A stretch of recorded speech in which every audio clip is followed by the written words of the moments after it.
Jangan lupa subscribe.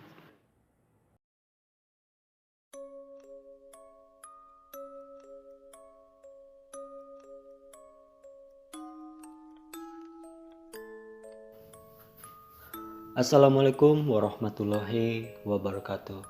Selamat malam buat kalian yang melihat atau mendengarkan video di channel ini.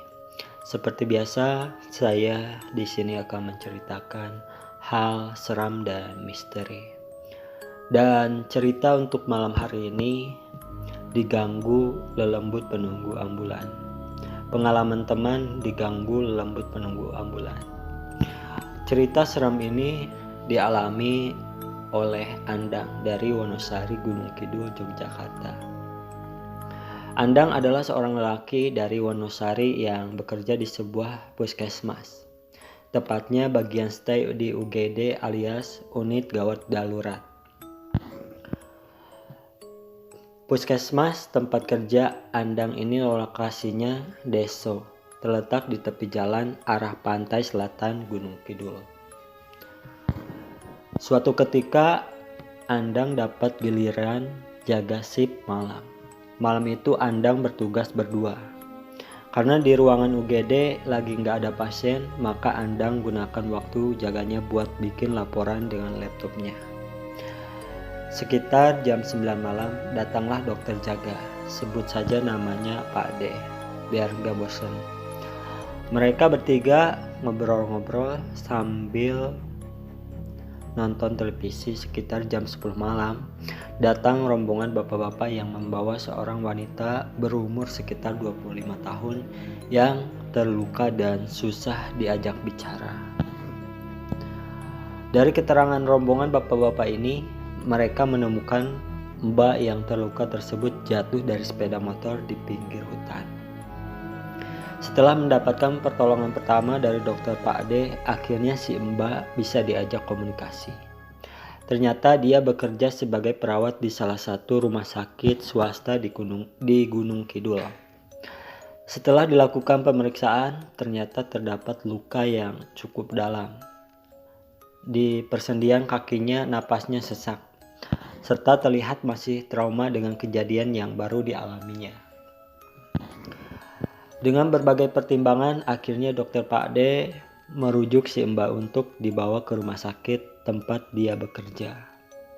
Karena keterbatasan karyawan, Andang pun merangkap sebagai supir ambulan. Andang lalu mempersiapkan mobil ambulan untuk mengantar si mbak ke rumah sakit.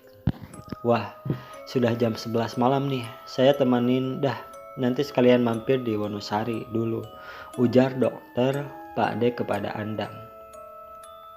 Setelah mobil ambulans siap beserta perlengkapannya, Andang pun meluncur mengendarai mobil tua itu untuk mengantar si mbak yang terluka, ditemani dokter Pak D dan keluarga pasien. Setelah menempuh perjalanan sekitar 30 menit, mereka pun sampai di rumah sakit. Pasien sudah diterima dan mendapat perawatan lanjutan. Andang dan dokter Pak D lalu pamitan kepada keluarga pasien dan segera bergegas kembali menuju puskesmas Deso. Selepas Wonosari, Andang dan dokter Pak D melewati jalan yang sepi. Pertama-tama di kanan kiri jalan hanya terdapat ladang dan tanah kosong. Lama-kelamaan Andang melewati jalan yang kanan kirinya hutan, lokasinya terjatuhnya si mbak karena kondisi tengah malam dan sepi, membuat Andang tak sadar menekan pedal gas ambulan tuanya lebih dalam. Agar suasana tidak senyap, sembari menyetir, Andang berbincang-bincang dengan dokter Pak D. Sampai pada sebuah tikungan tajam, Andang mengurangi kecepatan mobilnya. Namun tiba-tiba terdengar suara nenek-nenek terbatu. Andang merasa takut. Merinding, mereka berdua berhenti berbicara dan fokus pada pendengaran. Lalu suara nenek-nenek batuk itu terdengar kembali. Dokter Pak D menatap Andang. Sampean dengar juga, Pak? Tanya dokter Pak D kepada Andang. Iya, saya dengar, jawaban Andang pelan sambil mengangguk. Suasana langsung hening. Andang dan dokter Pakde merasa ada makhluk lain yang dompleng di dalam ambulannya. Beberapa saat kemudian sampai juga Andang dan dokter Pakde di puskesmas desa. Dokter Pakde langsung turun dan lari meninggalkan Andang sendirian di dalam ambulan. Sebenarnya Andang juga mau ikut lari, tapi gengsi. Maka dengan sekuat tenaga, Andang berusaha mengusir rasa takut yang menghinggapinya.